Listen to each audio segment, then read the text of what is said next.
Keaton is less a figure and more a collectible. Here's a look at the brand new McFarlane Toys DC Multiverse, The Flash movie, Batman's statue.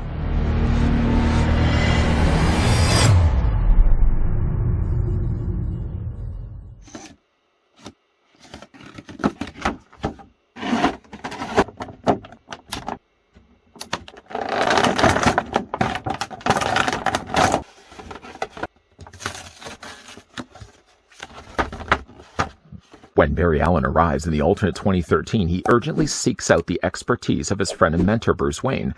But this one he finds in the multiverse is different on all fronts. Older, long retired from service as Gotham City's protector, and somehow even more hardened than the billionaire superhero Barry has grown to know. With a global threat on the horizon, Bruce must decide whether he can become Batman once more. Just before we look at a bigger standing Batman, let's grab the tape measure just to see how tall the statue of Michael Keaton's Batman is. While I'm as well doing this, I'd like to thank the folks over at McFarlane Toys that did make this review possible by sending over the new Flash Batman statue that we could have a look at in this review. As for its height, Batman stands, counting his ears, about 10.5 inches in height. Or the statue, I wanted to say figure, or the case in this case of the statue, it's about 26.5 centimeters tall. If it helps to show how tall the statue stands, I can also bring in the Michael Keaton figure, and standing as close to the statue as I can, you can see that even the ears on the cowl of Michael Keaton the figure go only to about the fist of one of the arms that he has flexed right now. If you could believe it, the statue comes included with its own display stand and own trading card. The display stand, I understand, because that's the thing that's going to keep the statue from falling over. The trading card, on the other hand, though, caught me off guard completely. Once again, it's the same illustration as what we've gotten with all the other cards. In this case, we've got ourselves Michael Keaton, looking rather buff again, flying through the sky. And down below, it's Batman, of course, pulled from the Flash movie. Flipping around to the back, the real name in this case is Bruce Wayne.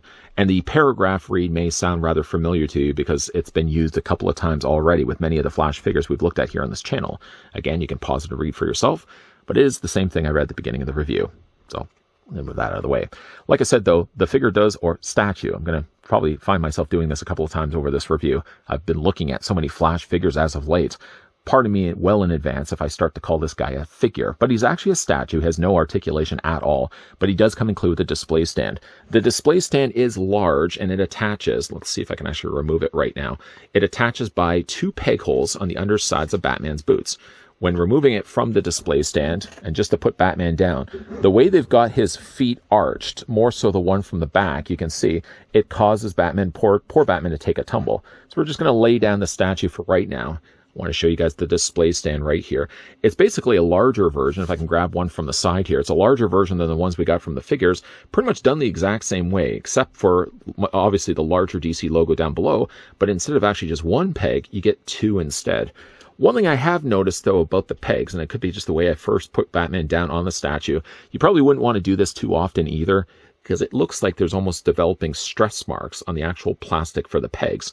You see it more on this one than you probably do on this one right here. One is also a lot longer than the other one, and I don't think it really matters, but I think if you wanted to have obviously the DC logo facing forward, then you would want to take then your statue of Batman and you want to attach him like this. He still has this strange sort of yellowish wash that's been put across the boots, but you're going to go ahead and take the peg, line it up to the holes provided on the bottoms of Batman's boots, and sort of just fit them down then onto the peg and do the exact same thing then on the other side. In this case, definitely I would say it's crucial. You do need yourself the display stand, because without for that, Batman won't have the means to stand on his own. And more of it has a lot to do with the actual way they've sculpted the back of his boots. Again, just to pick it up right now, there's no way that Batman would be able to hold his weight by the way they've got the back boot arched like this. So you really definitely need to use the display stand when displaying it. Getting a closer look at the Batman statue, though, it's not a bad looking... here's the thing about it. I think it's a nice looking Batman, but I don't think it looks at all like Michael Keaton. I feel, if anything, like the figure looked more like Michael Keaton than what we get actually for the statue. I feel actually looking at it, it looks a little bit like Austin Butler, if Austin Butler was going to be picking up the cowl, for example, of Batman. The ears are nicely sculpted, although the ears seem longer than what we're used to maybe seeing with Michael Keaton. They almost kind of come across a little bit more like Kilmer's ears. Again, like the sculpting, I think is good, but I don't think it really lands the likeness, I would say, of Michael Keaton. From the rest of the body, obviously, I already mentioned, there's no posability at all to this. It's basically one chunk of plastic making up Batman's body here. What I was kind of really surprised to see was the amount of give there was to the cape. I expected, in fact, like the cape to be more of a rigid plastic. But then realizing as I was taking this out of its plastic tray, how difficult it would probably be to be able to remove Batman's cape without it actually buckling or cracking in the process. So what they've actually done instead, again, in a really nice, very thick, rubbery material for his cape. It flows nicely, and it has like a natural drape because there's a lot of weight behind it. It does look good, and if to spin this around, you can see like there's a lot of good texturing and sculpting that they've incorporated into the cape itself. Batman itself, I was again picking up the statue and getting a closer look at the details here, overlooking maybe the head sculpt isn't as close of a likeness to the Michael Keaton as we've gotten before. I think it looks a little bit more like him from the sides than it does from the front. This one, I think, also as a statue, seems to have a little more of a predominant nostril area. It seems like his nose seems a little bit more predominantly sticking out at the bottom of the point of the cowl. Maybe it's just me. The paint is really nicely done, and I also like the color that they did around the eyes, really darkened the areas around his pupils, and the pupils still managed, as small as they may be, to stand out on the statue. He is, again, in a pre-posed position where it looks like he's actually ready to actually start punching people. It actually looks like he's ready on guard, in fact, to start fighting maybe people that are coming towards him. The sculpting of his cape is also one thing I really like that's different from the rest of his suit. It's not a shiny plastic, so it helps to really be different from the rest of the statue's body, because again, like, you're getting a lot of really shiny plastic being used here. The sculpting as well is handled nicely here on the gauntlets. The gauntlets, I will say, are more of a softer plastic, so if you're worried about these possibly breaking, they're more of a softer plastic. But again, like, it's a really nicely sculpted statue. There just isn't a lot of paint happening here. There is, yes, paint obviously painted here for the Bat emblem. You can see it's nicely handled here in the yellow. And again, it's the more Batman Returns logo than it is the original 89. The 89 would have had the little points on the sides of it. This is clearly more kind of influenced by, I think, the logo that you would have had from Returns onward. Still, we are getting treated to a black utility belt. You may like, you may hate that. I kind of like it now with a more streamlined looking Batman, that he's done away with yellow altogether. The yellow is still there for the Bat logo, but I think it was time for maybe him to update the utility belt. Still, though, I don't understand how he'd be able to mount or store anything in that utility belt, because it seems to still be tiny little compartments. Canister areas that are only really good, I would imagine, for like gas capsules and stuff like that. He has a few larger pockets on the back of the body. Of course, it involves me having to lift the cape up there. But again, it's a lot of shiny plastic being used for the body, which I guess is pretty close to the way it looks in the movie. It looks like in the movie it's kind of more of a shiny or rubbery material that they would have used. But again, it goes back to still the idea that they would have washed the boots. It seems to have now been 3 times we've noticed this. I've already looked at the cowled version of Michael Keaton's Batman, then we looked at the unmasked version of Batman, and now looking at the statue, they all seem to have the same wash of this sort of yellowish paint that they put over top of the boot. Unless it is like that in the movie, it seems still out of place, especially when you get it on a larger canvas here like the statue. All in all, it's a nice looking statue. Obviously, it's a pre-posed piece. There's going to be no posability in the head, no posability in the arms, the wrists, or even in the knees. But I think it makes for a nice showpiece on display.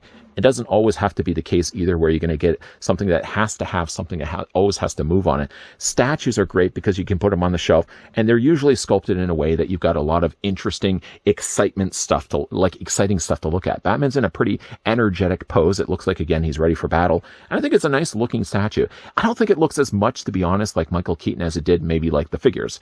The unmasked portrait of Michael Keaton, I think, was the best of what we've gotten for a Michael Keaton Batman.